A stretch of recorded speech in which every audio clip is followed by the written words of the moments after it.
Have you ever noticed how a woman, somewhere past the age of 50, can walk into a room and it feels as though the air rearranges itself, but no one quite knows why? To some, she looks invisible. To others, she feels unforgettable. It's a paradox. A woman who has lived half a century can suddenly seem unseen by the culture around her, yet at the same time, she carries a presence so undeniable that silence itself bends toward her. This invisibility is not weakness. It is not erasure.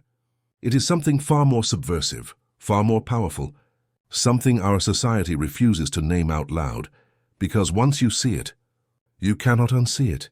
For centuries, women were told their worth was tied to beauty, youth, fertility, and the ability to nurture others. Once those qualities were no longer visible, society claimed the woman herself disappeared.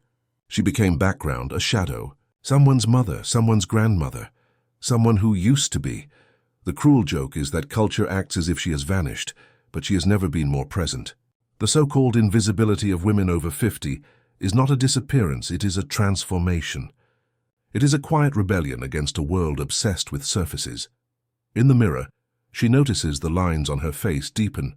Strands of grey replace the darkness of youth. The body she inhabits no longer conforms to the fantasies sold in advertisements. She walks through the streets and sees eyes slide past her, seeking younger reflections to admire. And at first, perhaps, there is a sting, a questioning. Do I still matter? Do they see me at all? But slowly, like dawn breaking, something astonishing happens. The lack of attention becomes space, and space becomes freedom. And in that freedom, she begins to breathe in ways she never could when she was trapped in the suffocating gaze of others. This is the part most people don't understand. Invisibility, for women over 50, is not just a curse. It is also a gift. It is an alchemy that transforms the woman from object into subject, from someone constantly looked at into someone who finally sees. She is no longer playing a part in a script written by others. She begins to write her own. Carl Jung once said that the first half of life is about building the persona, the mask we show to the world. It's about creating roles, securing approval, performing identities. The second half of life, he warned, is about dismantling those masks and confronting the self. And that's where women over 50 enter a terrain most people fear. Because once society stops watching them, they are left with the raw, unfiltered mirror of who they really are. And here's the secret. Many of them discover they are far more than anyone ever gave them credit for. The world may say she has vanished. But in truth, she has only withdrawn her energy from playing the game of appearances. She no longer burns herself out trying to be chosen, desired, or validated by an outside gaze. What appears as absence from the cultural spotlight is actually the beginning of presence within her own soul. She does not need the world to see her in order to exist. She does not need applause to feel alive, but make no mistake, this shift unnerves people. Because an invisible woman is a woman who cannot be controlled. A woman who no longer seeks permission is a woman who terrifies those who rely on her compliance. Society thrives on keeping women busy with comparison, insecurity, and endless striving for approval. When a woman over 50 drops that burden, she becomes unpredictable. She becomes free. Think of how often the narrative of invisibility is framed as tragedy. Headlines whisper about women who fade into the background after a certain age. Social media feeds are flooded with advice on how to look younger, dress younger, act younger, as though youth is the only currency worth having. But what if the real tragedy isn't invisibility? What if the tragedy is that we teach women to fear the very moment they are finally liberated? Because here's the truth. When women over 50 become invisible to the shallow gaze of society, they gain access to something deeper, something harder to name. They begin to see the world as it truly is, not as it pretends to be. They notice hypocrisies, patterns, cycles. They see through manipulation because they've lived long enough to recognize its fingerprints. They feel less urgency to play along with illusions because illusions have already betrayed them before. This sight is not glamorous. It is not celebrated. But it is power. There's a reason older women throughout history were feared, demonized, or dismissed.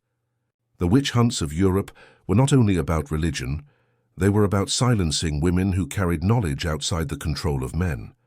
The archetype of the crone was twisted into a monster because patriarchal culture could not tolerate her independence.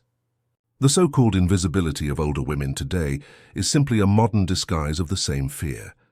Society acts as though they are irrelevant, when in truth their relevance threatens the entire system. Walk beside one of these women and you'll feel it. She doesn't need to speak loudly. She doesn't need to compete. Her silence is not emptiness but authority. When she looks at you, it feels as though she sees through your performance and into your truth. This is not the gaze of someone desperate for your approval. This is the gaze of someone who has faced herself and survived. And nothing is more unsettling than that. Why do women over 50 feel invisible? Because culture has trained us to see women only when they are serving us, through beauty, fertility, or emotional labor. When they stop performing those roles, our eyes slide past them, not because they have lost value, but because we have been conditioned not to recognize their new form of power. The invisibility women describe is not a personal flaw. It is a collective blindness. But blindness can be healed, and women themselves are often the first to heal it. They begin to realize that invisibility grants them immunity. They are no longer the target of every gaze, every expectation, every projection. They can experiment, fail, reinvent themselves without the weight of constant judgment. They can explore creativity, spirituality, solitude. They can say no without apology. They can say yes to themselves. This is why invisibility is secretly strength, because it is the cloak under which transformation happens. It is the darkness from which the phoenix rises. It is the silence that allows the whisper of the soul to finally be heard. Maybe you have met a woman over 50 who embodies this. She seems understated, yet when she speaks, the room quiets. She no longer plays the game of seduction or competition, yet people find themselves drawn to her calm. She doesn't demand attention, but attention flows to her because she radiates something different, something unshakable. That is the power of invisibility, transformed into presence. And yet, even as I say this, there is resistance. Perhaps in you, perhaps in society at large. Because to accept that invisibility can be power is to admit that the whole structure we built around women's worth has been a lie, and lies do not crumble easily. They fight, they mock, they whisper that aging is decline, that wrinkles are failure, that silence is emptiness. But the women who have walked through that fire know better. They know that silence can roar louder than applause, that invisibility can illuminate more than the spotlight. So when a woman over 50 feels invisible, she is standing at the edge of a profound transformation. She can choose to internalize the cultural lie, that she no longer matters. Or she can step into the deeper truth, that invisibility is simply the veil that guards her emerging strength. And once she chooses the latter, nothing can stop her. Carl Jung believed that the human psyche is not just a collection of thoughts, feelings, and memories, but a landscape of archetypes, timeless patterns that live in the unconscious and shape our lives. In the lives of women, 3 archetypes dominate the cultural imagination: the maiden, the mother, and the crone. The first 2 are celebrated endlessly. The maiden represents youth, beauty, potential. She is adorned on magazine covers, idealized in cinema, praised for her freshness. The mother is venerated for her sacrifice, fertility, and nurturing spirit, though often reduced to her usefulness. But the third, the crone, the wise woman, the figure of a woman beyond childbearing age, has always been shrouded in suspicion, fear, or neglect. Why? Because she embodies something our culture fears more than anything: power without dependency. When a woman reaches her 50s and beyond, she naturally transitions into this archetypal space. It does not matter if she has children or not, if she has lived a conventional life or carved her own path. The unconscious calls her into a new role. The role is not about being admired, desired, or chosen. It is about seeing, knowing, and choosing for herself. Jung warned that what we reject in the collective psyche becomes shadow, hidden, demonized, misunderstood. And for centuries, the archetype of the crone has been cast into the shadows of our collective consciousness. Consider how older women are portrayed in stories. The young maiden is the prize. The mother is either saint or suffocating caretaker. But the older woman? She is often the witch, the jealous stepmother, the bitter widow. These images did not arise by accident. They are projections of a culture that cannot handle female power once it is freed from male desire. If a woman is no longer needed for beauty or reproduction, society scrambles to either dismiss her or demonize her. That is the shadow speaking, but here is where it becomes fascinating. Jung insisted that the shadow holds treasures. What we push away contains precisely the medicine we most need. So when women over 50 feel invisible, they are not experiencing personal failure. They are stepping into the archetypal shadow of femininity.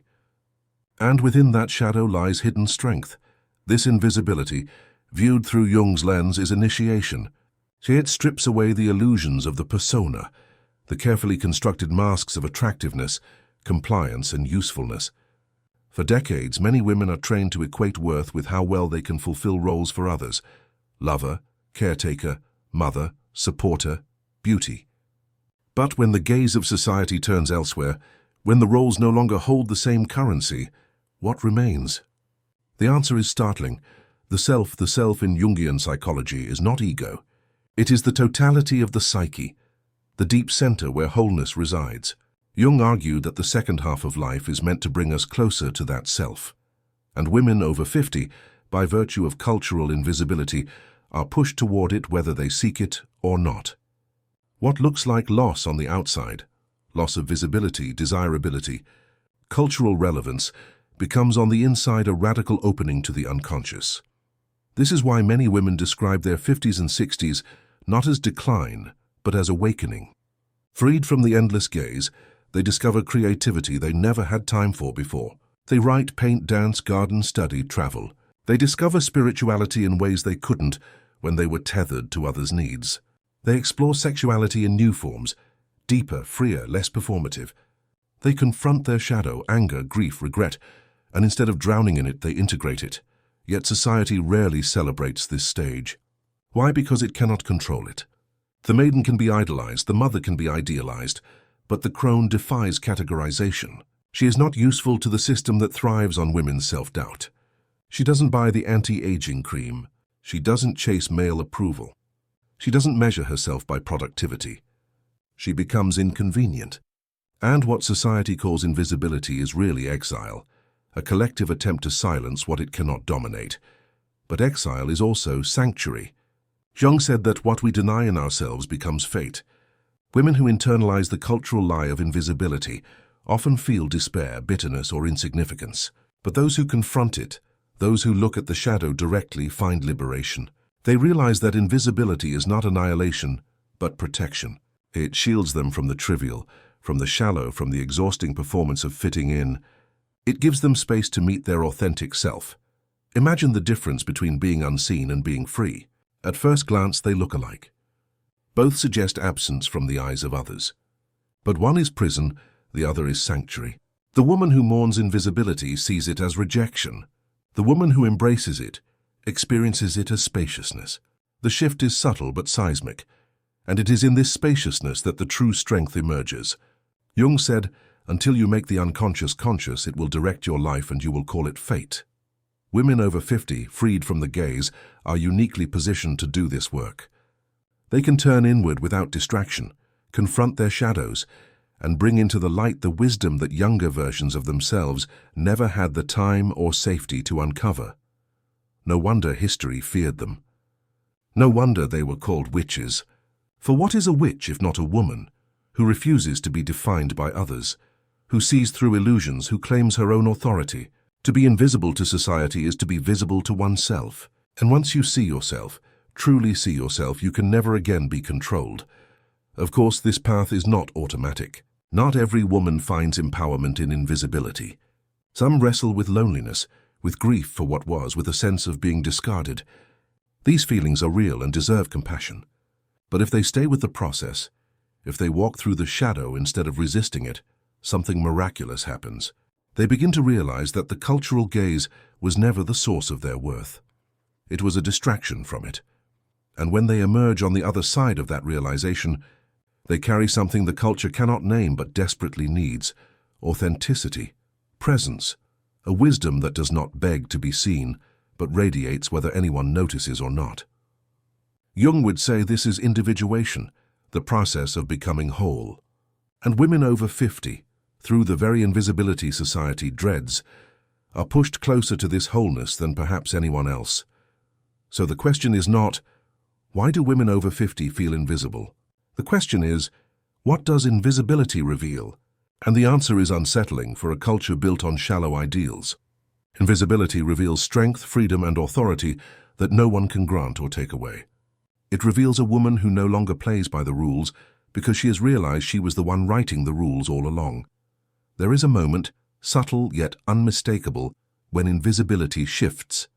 At first it feels like loss, like a slow erasure. People look past her. Conversations circle around her without pausing to ask her view.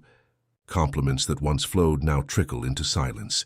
She notices it in the way store clerks address her less eagerly, in how invitations to certain gatherings decline. Invisibility begins as absence. But then, if she listens closely, she hears it. The quiet hum of freedom beneath the silence. And once she tunes to that frequency, the entire narrative changes. Freedom begins with no longer needing to perform. The endless rituals of being seen, the makeup, the tight smiles, the practiced laughter, the careful calculation of what to wear, what to say, how to behave, these begin to dissolve. At first, perhaps she mourns them, because they were familiar. But soon she realizes how heavy they had become. For decades she carried the weight of performance, even when she didn't know it. Now, with invisibility draped around her like a cloak, she feels lighter. She can step outside without the armor. She can exist without explanation. She can breathe. That breathing creates space. And in that space, something long suppressed begins to stir. Creativity. For some women, it comes as a sudden urge to paint or write or sing. For others, it appears in the garden, in cooking, in building, in mentoring. Creativity is not always grand or public. Sometimes it is as simple as arranging a room to reflect inner peace or journaling at dawn. The point is not what form it takes. The point is that invisibility creates permission. When the eyes of others no longer dominate, the inner eye opens. This is the paradox. Invisibility gives her sight. She sees not only herself, but also the world more clearly. She notices the false currencies people chase, youth, status, approval, and she feels no urgency to compete. Instead, she invests in subtler riches, wisdom, connection, solitude, presence. She learns to savor what once passed unnoticed, the taste of morning tea, the softness of her own skin, the sound of rain against the window. To the outside world, she may look diminished, but inside she expands. Jung described individuation as a process of integrating opposites, embracing the shadow, uniting the conscious and unconscious, balancing masculine and feminine. Women over 50, free from constant external validation, are uniquely equipped to walk this path. They face their shadows not because they want to, but because invisibility pushes them inward. And in that confrontation, they find hidden strengths. A woman who once feared rejection discovers she no longer needs approval. A woman who once clung to relationships learns the richness of solitude. A woman who once silenced her anger finds in it the fuel for truth-telling. This inner transformation radiates outward, often in subtle ways. She may not command the room with youth's sparkle, but she anchors it with presence.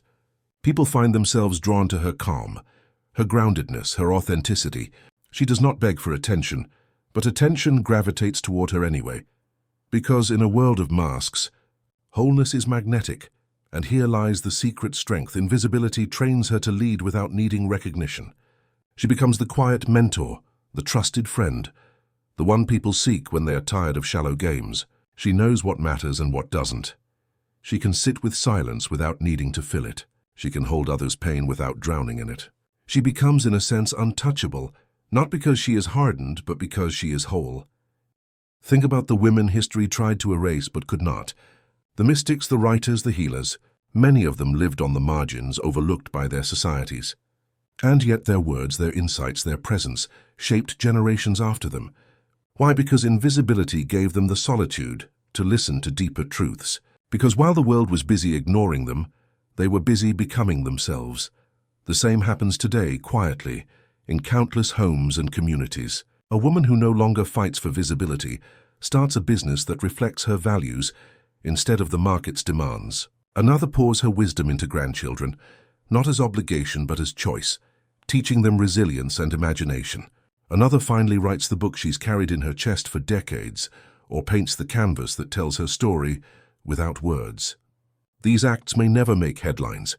They may remain invisible to the culture at large, but they reshape lives in ways far more enduring than fleeting attention ever could. And invisibility does more than liberate women individually. It unsettles systems collectively. Because a woman who cannot be seduced by beauty standards, who will not be manipulated by fear of aging, who refuses to measure herself by the currency of desirability, is a woman the system cannot profit from. She becomes immune to its constant advertising, immune to its narratives of inadequacy. She no longer buys the story. She writes her own. This is why invisibility is feared.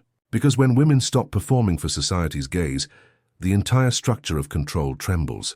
What if millions of women over 50 stop chasing the illusion of youth and instead embraced the wisdom of their age? What if they recognized invisibility not as a curse but as camouflage, a way to move freely, to see clearly, to act without interference? What if they used their invisibility to dismantle the very systems that erased them? The potential is staggering. Imagine corporations losing their grip on selling endless anti-aging products. Imagine politics facing a wave of older women who no longer fear rejection and who speak truths without concern for popularity. Imagine families reshaped by matriarchs who lead not through control but through authenticity.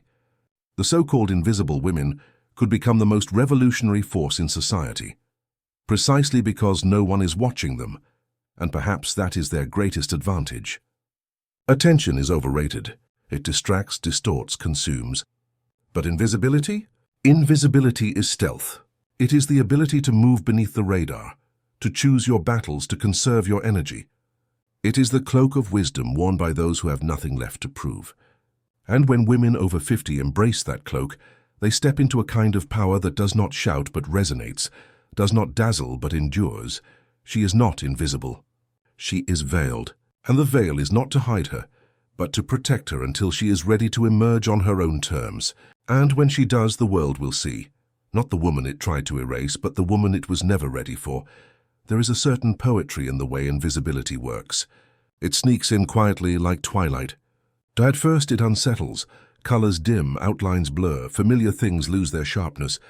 But then if you linger, you notice something unexpected. In twilight, the world does not vanish. It transforms. The light softens, the noise calms, and subtler truths emerge.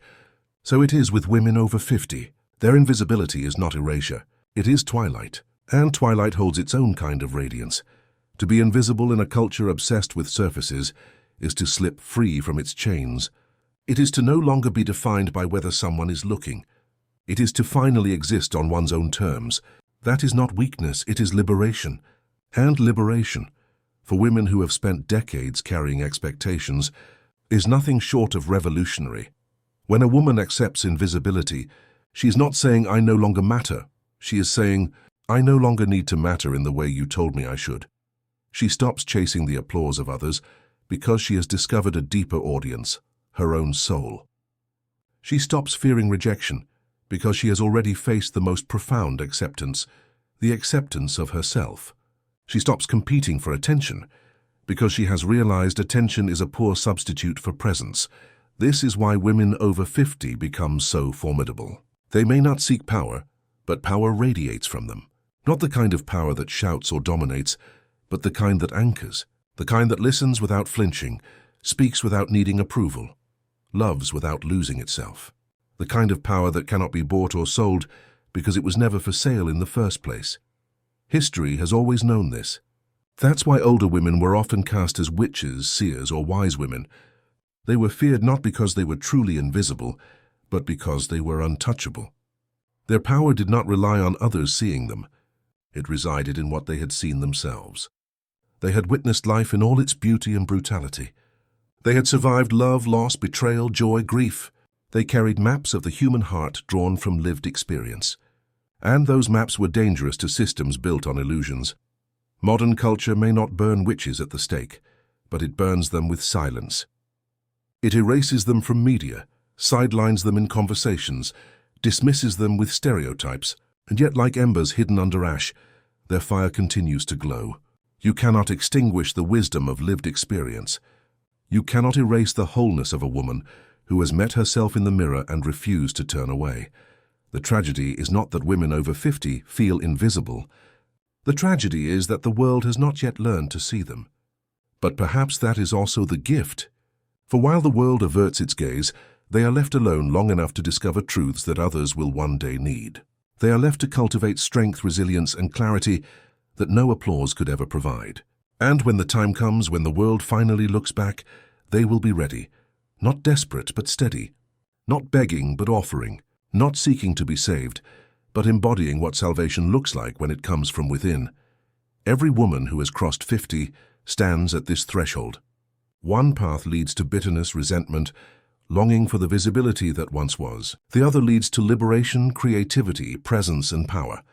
Both paths are human, both are understandable, but only one leads to wholeness. And the difference often lies in perspective.